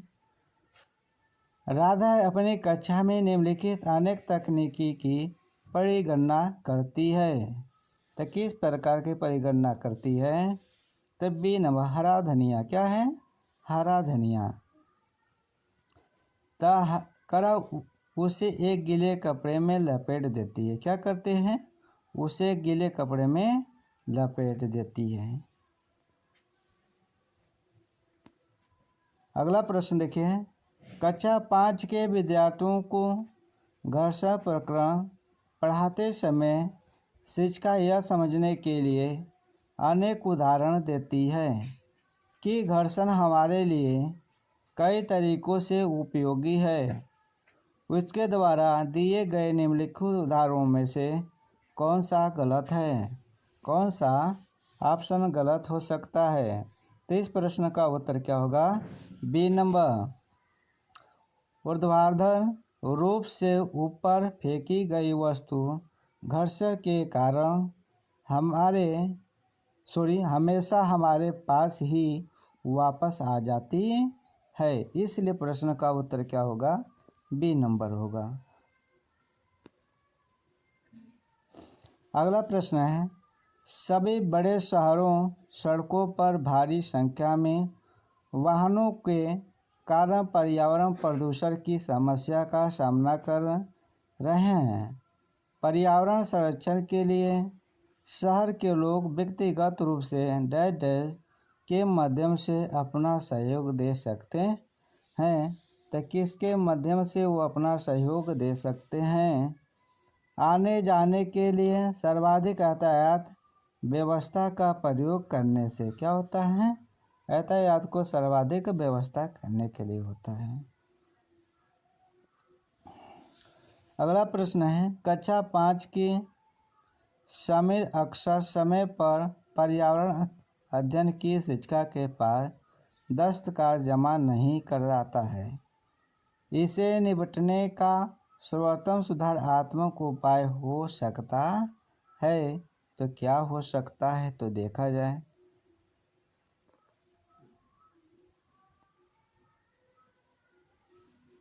तो इस प्रश्न का उत्तर क्या जवाब हमारे क्या होगा बाबू बी नहीं। क्या होगा अनियमितता के कारण पता करना और समीर को परामर्श देना। यही हमारे इस प्रश्न का उत्तर होगा। अगला प्रश्न देखिए वायु हर जगह है प्रकरण पर पढ़ाते समय एक शिक्षक विद्यार्थियों से निम्नलिखित प्रश्न पूछता है। निम्नलिखित प्रश्न किस प्रकार के पूछता है। कह रहा है क्या मृदा में वायु है। क्या पानी के अंदर वायु है। क्या हमारे शरीर में वायु है। क्या हमारे शरीर में हड्डी में वायु है। शिक्षक शिक्षार्थियों में निम्नलिखित में से कौन सा कौशल विकसित करने का प्रयास कर रहा है। कुल मिलाकर उनका अवलोकन किया जाता है। क्या किया जाए अवलोकन कौशल होता है। एक कक्षा में औसत से कम वाले 4 विद्यार्थी हैं। उन्हें अन्य विद्यार्थियों को समान लाने के लिए निम्नलिखित में से कौन सी व्यूह रचना सबसे प्रभावी होगी? तो कौन सी होगी बाबू? तो इस प्रश्न का उत्तर क्या होगा? ए नंबर। उनके उद्गम को कमजोर क्षेत्र की पहचान करना और उसके अनुसार सुधारात्मक उपाय उपलब्ध कराना होता है।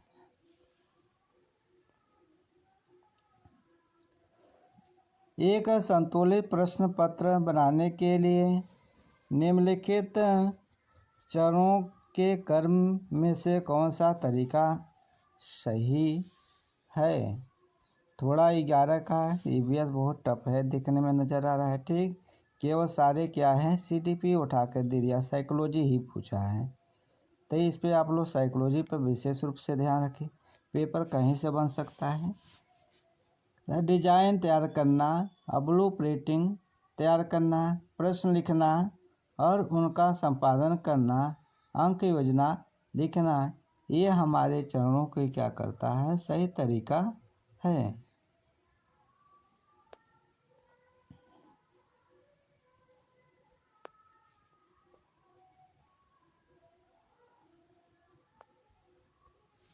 एक कक्षा के अनुभाग अ को पेट्रोलियम और कोयले के भंडार में टिकीकरण प्रकरण कराने के लिए मल्टीमीडिया कैप्सूल का प्रयोग किया गया, जबकि अनुभाग ब को ग्रीन बोर्ड पर आरेख बनाते हुए पढ़ाया गया।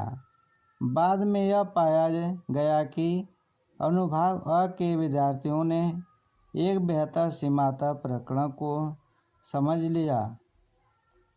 ऐसा होने का कारण यह हो सकता है कि क्या हो सकता है, देखते हैं बाबू।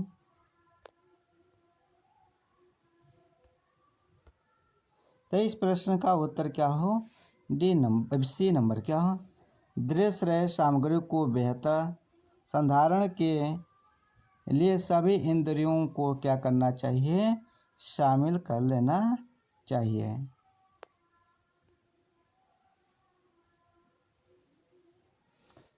अगला प्रश्न देखिए, कक्षा में पोषण प्रकरण का परिचय अधिक प्रभावी तरीके से देने के लिए एक शिक्षक को क्या चाहिए? तो क्या उनके चाहिए?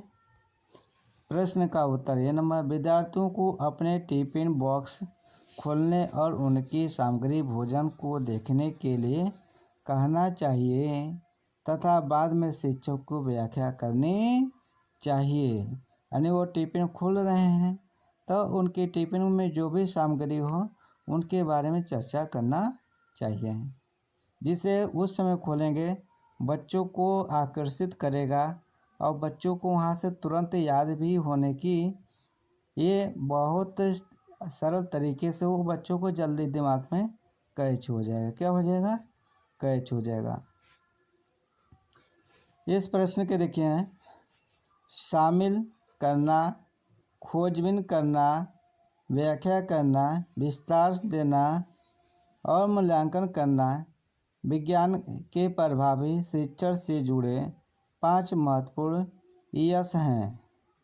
अंकुरण के लिए आवश्यक स्थितियों की संकल्पना से जुड़े व्यवहारिक अनुभव को विद्यार्थियों को उपलब्ध कराते समय एक विज्ञान शिक्षक उनसे निम्नलिखित गतिविधियां करने के लिए कहता है। तो कैसा गतिविधि करने के लिए कहता है? तो इस प्रश्न का उत्तर क्या होगा बाबू? सी नंबर। क्या होगा? सी में। तो इस प्रश्न का उत्तर हमारा क्या हो रहा है?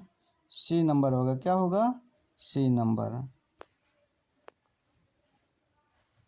आपका अंतिम प्रश्न है, उसके बाद हिंदी आपको मिलेगा। ठीक, आप वीडियो पे नए हैं तो सब्सक्राइब कर लीजिएगा। यदि आपको पसंद आया तो ज़रूर लाइक शेयर कर लीजिएगा भाइयों। आपका परिवार आप जितना से सपोर्ट कर पाएंगे अपने परिवार को उतना आपके लिए और हम उतने आपके लिए सहयोगी रहेंगे। भारत में समृद्ध वनस्पति जात और प्राणी जात के बारे में पढ़ाने के बाद विद्यालय द्वारा प्राथमिक कक्षाओं के विद्यार्थियों को रणथंभौर राष्ट्रीय उद्यान से ले जाया जाता है। यह डैश डैश विद्यार्थियों की सहायता करेगा कक्षीय अधिगम की वास्तविक जीवन स्थितियों के साथ जुड़ने के लिए होगा। इस प्रश्न का उत्तर क्या होगा? ए नंबर होगा। ठीक।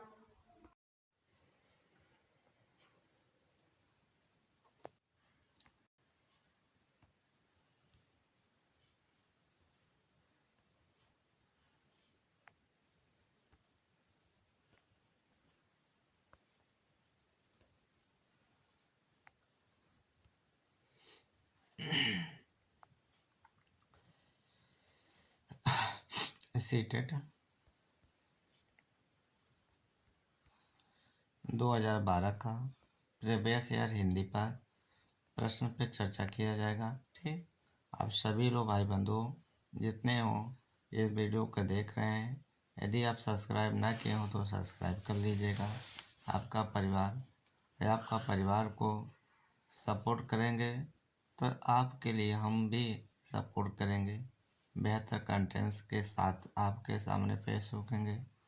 और जितना से हो उतना आप सहयोग करें, उतना से हम जितना चाहें आपको भी सहयोग करेंगे। जितना हमारे मेथड होंगे उस बेस पे आपको हर तरीके से हम सिलेबस पे चर्चा करेंगे। पहला प्रश्न देखें, हिंदी का है। सभी लोग सावधानी पूर्वक इनको क्या करें, आगे प्रश्न पढ़िए।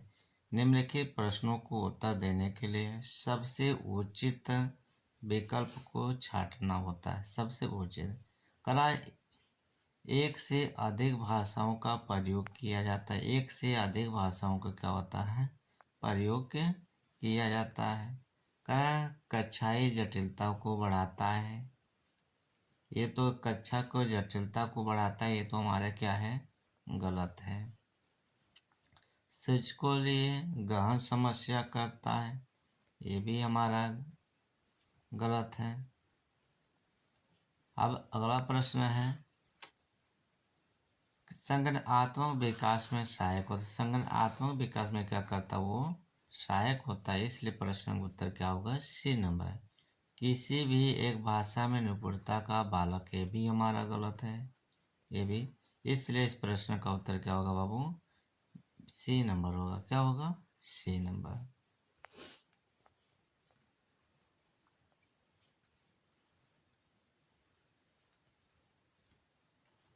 अगला प्रश्न देखें, दृष्टिबाधित बच्चों को भाषा सिखाते समय, जैसे बच्चा थोड़ा दृष्टिबाधित है तो उसको किस प्रकार के करें, उन्हें कक्षा में अलग बैठाना, ये तो गलत है। इन सब के माध्यम से सारे चीज़ पे ध्यान नहीं रखना होता है। उन्हें विभिन्न भाषिक गतिविधियों में शामिल नहीं करना, ये भी गलत हमारा है। कम पाठ वाली पाठ्यपुस्तक को निर्माण किया जाना चाहिए, ये भी हमारा गलत है। अधिक से अधिक उनके, जब उसे दृष्टि बाधित है बच्चा, तो उसको जो अध्यापक हैं उनको के लिए क्या है, अधिक से अधिक मौखिक भाषा का प्रयोग करना चाहिए, जिससे बच्चे सुनकर वो चीज़ को सीख सके। इसलिए प्रश्न का उत्तर क्या होगा, डी नंबर होगा। देखिए इसमें कंटेंट के माध्यम से दृष्टिबाधित बच्चों को भाषा सीखते समय यह आवश्यक होता है कि उनके बीच अधिक से अधिक मौखिक बात, यह करके उन्हें कक्षा में अलग बैठाने का कहना चाहिए, न कि उन्हें विभिन्न भाषिक गतिविधियों में शामिल करना चाहिए।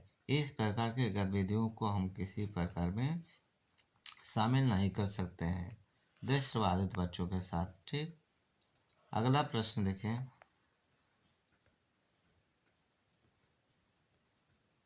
प्राथमिक स्तर पर भाषा की पाठ्य पुस्तक में किस तरह की रचनाओं का अध्ययन किया जाता है? विदेशी साहित्य की रचनाएं, ये भी गलत है हमारा।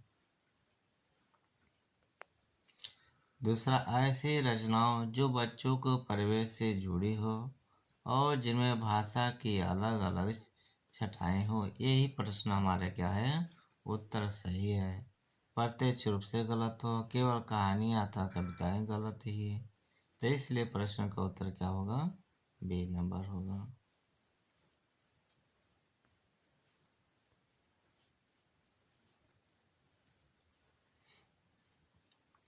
निम्नलिखित में से कौन सा बच्चों का भाषिक क्षमता के आकलन का सबसे उचित तरीका होता है? सबसे उचित तरीका क्या होता है? बादल, आसमान, चिड़िया, बच्चे आदि संज्ञा शब्दों का प्रयोग करते हुए एक कहानी लिखिए। ठीक, तो उचित क्या होता है, ये हमारे क्या होता है, जैसे बादल, आसमान, चिड़िया, बच्चे के आदि संज्ञा शब्दों का प्रयोग करते हुए एक कहानी का बोध करें।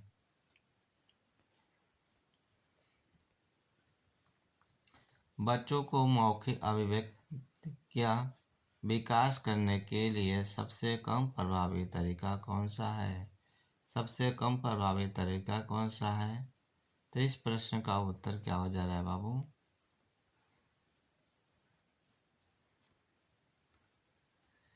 व्याकरण पर आधारित संरचना अभ्यास कराना होता है।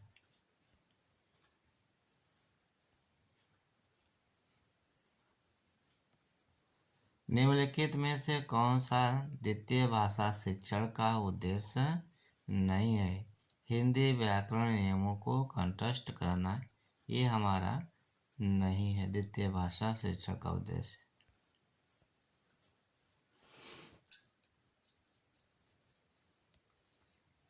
भाषा सीखने के लिए कौन सा कारक सर्वाधिक महत्वपूर्ण है?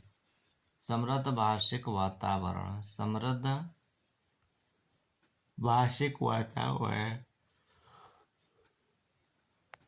अगला प्रश्न है, हिंदी भाषा का मूल्यांकन करते समय आप सबसे ज़्यादा किसे महत्व देंगे?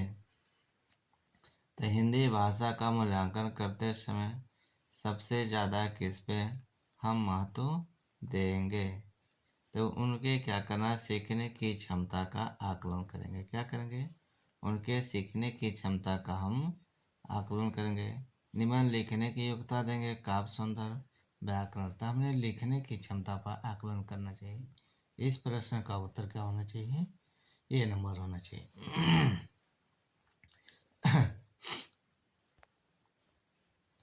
यहाँ पर देखते हैं इस पे क्या दिया भाई, यही नंबर सही है। ठीक, अगला प्रश्न देखिए, एक बहुभाषिक कक्षा में आप किसे सबसे कम महत्व देंगे? तो आपको क्या, बच्चों को सीखना कि दो भाषाओं के मध्य विद्यमान समानता व अंतर का विश्लेषण कैसे किया जा सकता है? इसलिए हमें प्रश्न का उत्तर क्या होगा, डी नंबर।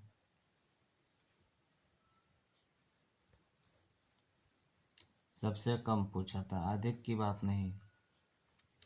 भाषा की पाठ्य पुस्तक का निर्माण करते समय सबसे कम महत्व किस बिंदु पे दिया जाए?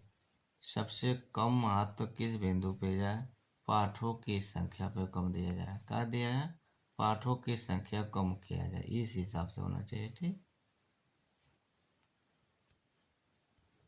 बहुभाषिकता का क्या मतलब है? बहुभाषिकता का मतलब हुआ कई भाषाओं का।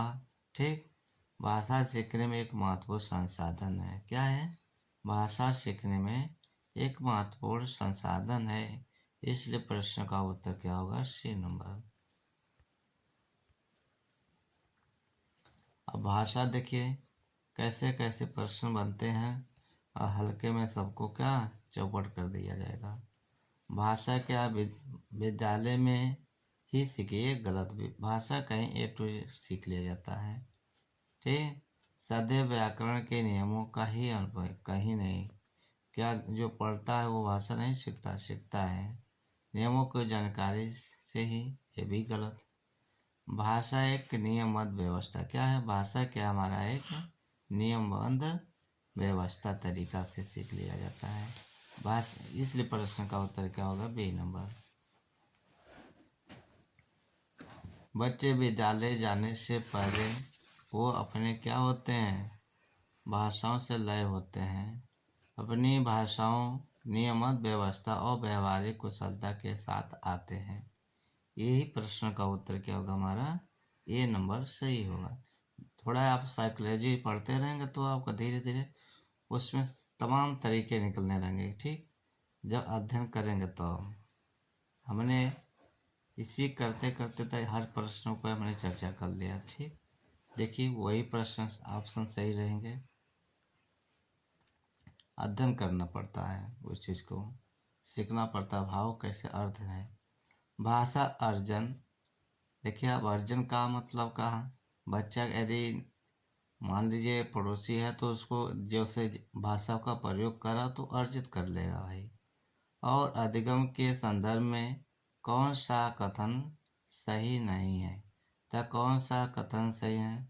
भाषा अधिगम प्रयास पूर्ण होता है। भाषा अधिगम क्या होता है? प्रयास पूर्ण होता है। तो हमारे प्रयास पूर्ण वाला क्या है? गलत है। करके भी सीखा जा सकता है। भाषा अर्जन तथा भाषा अधिगम हमेशा अनुवाद सहारा लेना पड़ता है, क्योंकि किसी व्यक्ति की भाषा में संपूर्णता तभी आती है जब वो अन्य भाषाओं के शब्दावली का आत्मसात करता है। ठीक, अगला प्रश्न। मंदिरा पहली कक्षा में पढ़ती है। वह मुझसे आम बहुत अच्छा लगता है, मैं थक गई हूँ आदि वाक्यों का प्रयोग करती है। तो मंदिरा क्या है? हम आपको सबको मंदिरा, तो ये संज्ञा है। क्या है? संज्ञा है, लिंग है। ये चीज़ पे ध्यान। स्वर नाम तो होगा ना, संग मंदिरा पूछा गया ना, तब ध्यान रखे संज्ञा भी आना चाहिए, लिंग भी आना चाहिए, वचन भी आना चाहिए। तो हमारे साफ साफ स्वरनाम होता ही नहीं है। केवल लिंग के दृश्य के स्वरनाम का ये भी हमारा नहीं होता है। केवल वाक्य, केवल मैं वाक्यों में ही बोल सकते। देखिए कैसे एग्जामिनर, ये एग्जामिनर नहीं है ये अध्यापक लोग का भी इसी में गणना किया जाता है। लिंग, वचन, क्रिया आदि के दृश्य से सर्वनाम का प्रयोग करना जानती है। यानी इन सभी क्रियाओं को क्या करती है? प्रयोग करने के लिए जानती है। इसलिए प्रश्न का उत्तर क्या होगा? डी नंबर होगा।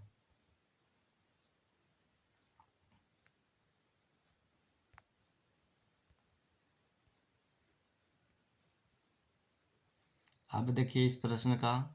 करा कविता को पढ़कर निम्नलिखित प्रश्न संख्या 106 से 111 तक सबसे उचित विकल्प को क्या करना है? छाट कर, जैसे प्रश्न करा उसी तरह इसको प्रश्न को छाट कर क्या करना है? उत्तर देना है। देखिए, हरा भरा जो जीवन अपना स्वस्थ रहे, यानी अपना जीवन हरा भरा जीवन स्वस्थ रहे।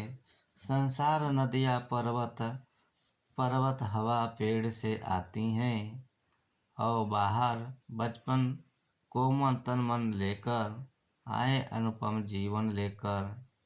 जग से तुम और तुमसे है यह प्यारा संसार, हरा भरा हो जीवन अपना स्वस्थ रहे संसार। वृद्धा लताएं पौधे डाली, चारों ओर भरे हरियाली। मन में जागे उमंग यही है सृष्टि का उपहार, हरा भरा हो जीवन अपना स्वस्थ रहे संसार। मुश्किल से मिलता है जीवन, हम सब ऐसे बनाए चंदन। पर्यावरण सुरक्षित ना हो तो सब बेकार है, हरा भरा हो जीवन अपना, स्वस्थ रहे संसार। अब देखिए इस कविते के माध्यम से भाव का अनुसार इन प्रश्नों का उत्तर। हरा भरा जीवन का अर्थ क्या है? कहने का मतलब हरा भरा जीवन का अर्थ आपको क्या होगा? पेड़ पौधों से घिरा जीवन, हरे रंगों से भरा जीवन, हरियाली से युक्त जीवन, खुशियों से परिपूर्ण जीवन हो। क्या हो? हरा भरा से जीवन से क्या है? स्वस्थ रहने का मतलब क्या हो? स्वस्थ रहना चाहिए। क्या? स्वास्थ्य। तो इस प्रश्न का उत्तर हमारा क्या होगा बाबू? D number. खुशियों से परिपूर्ण जीवन हो। ठीक, अगले प्रश्न में आते हैं। डी नंबर सही है। अब देखिए इसमें कौन सी चीजें बाहर लेकर आती है? कौन सी चीजें बाहर लेकर आती? समस्त प्राकृतिक उपादान। ठीक, सभी जीव जंतु क्या होते हैं? सभी क्या करते हैं? उपादान लेकर आते हैं। ठीक, नदी हो, पेड़ पौधे, जीव जंतु सभी को क्या लेकर आते हैं। ठीक, अगला प्रश्न देखिए। कवि ने सृष्टि का उपहार किसे कहा? वृंदा लताएं से हरा भरा प्रकृति और सुंदरता, उससे उत्पन्न होने वाली खुशी ही को कवि ने इसको उपहार कहा। अगला प्रश्न, कवि का यह संदेश देना चाहता है कि यानी कवि ने यह संदेश देना चाहता है कि जीवन में सब बेकार है, पर्यावरण संरक्षण में ही जीवन संभव है। जो पर्यावरण हमारा इसी में सबकी जीवन क्या है? संरक्षण में ही जीवन संभव है। यदि हम अपना पर्यावरण खराब कर देंगे तो जीवन जीना बहुत मुश्किल हो जाएगा।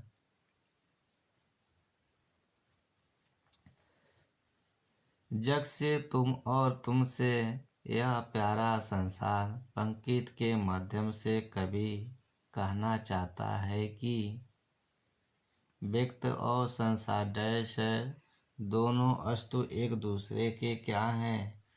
दूसरे पर निर्भर हैं। किससे हैं? तुमसे। किससे? तुमसे हैं। तो इसी प्रश्न का उत्तर क्या होगा बाबू? ए नंबर होगा। क्या होगा? ए नंबर होगा। ठीक,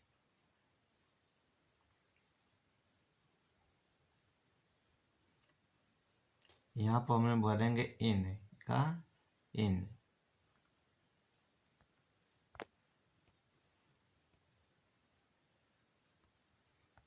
अगला प्रश्न क्या है? अनुपम से अभिप्राय क्या है? तो इसका होता अर्थ जिसकी उपमा न दी जा सके। जिसकी उपमा न दी जा सके। ठीक, अब इसको पढ़िए। प्रश्न गद्यांश को पढ़कर निम्नलिखित प्रश्नों की संख्या को 112 से लेकर 120 यानी 8 प्रश्न का उत्तर इसमें है। और उसमें 7 था, 8 7 15 हो गए आपका इस तरह। अब 15 नंबर हो गए आपका CDP उससे रिलेटेड रहेंगे। ठीक, साइकोलॉजी। देखिए लिखा, समस्याओं का हल ढूंढना की क्षमता पर एक अध्ययन किया गया। इसमें भारत में 3 तरह के बच्चों के बीच तुलना की गई। एक तरफ वे बच्चे जो दुकानदारी करते हैं पर स्कूल नहीं आते हैं, ऐसे बच्चों जो दुकान संभालते हैं और स्कूल भी जाते हैं। और तीसरा समूह में उन बच्चों का था जो स्कूल जाते हैं पर दुकान पर कोई मदद नहीं करते हैं। इस प्रकार की पैराग्राफ में बताया गया। आगे देखिए इसमें क्या लिखा थोड़ा। उसे गणना के बाद इबारती सवाल पूछे गए। दोनों ही तरह के सवालों पर उन स्कूली बच्चों ने दुकानदार नहीं है, मौखिक गणना या मनगणित का प्रयोग बहुत कम किया। बनिस्बत उनके दो दुकानदार थे। स्कूली बच्चों ने ऐसी गलतियां भी की जिनका कारण नहीं समझ जा सकता था। इससे यह साबित होता है कि दुकानदारी से जुड़े हुए बच्चे हिसाब लगाने में गलती नहीं कर सकते, क्योंकि इसका सीधा असर उनके काम पर पड़ता है।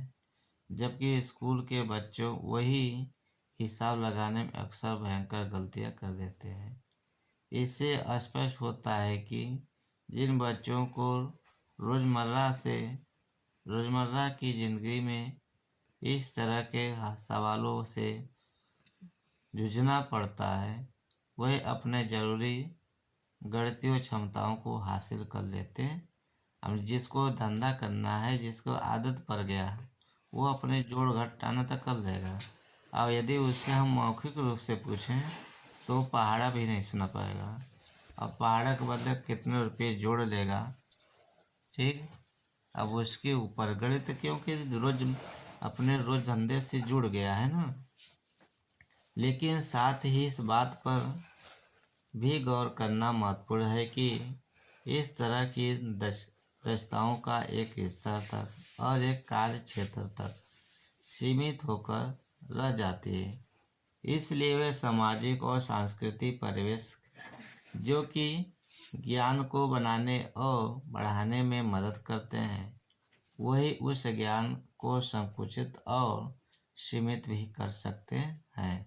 तो इस प्रश्न का उत्तर क्या होता है बाबू? अब देखिए, करा समस्याओं को हल खोजने पर आधारित अध्ययन किस विषय से जुड़ा हुआ था? तो गणित से। किससे जुड़ा है? गणित से। अब ये ना सोचे दुकानदारी, गणित के प्रश्नों पर पैसे की बातें किया जा रहा था जोड़ घटाने के लिए।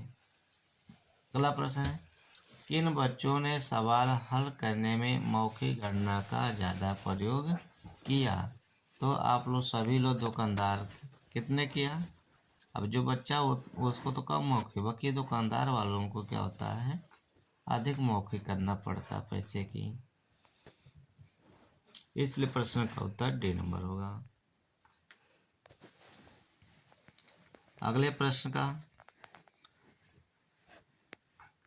अनुच्छेद के आधार पर कहा जा सकता है कि बच्चे रोजमर्रा के जीवन में काम आने वाली क्षमताओं को स्वतः ही हासिल कर लेते हैं।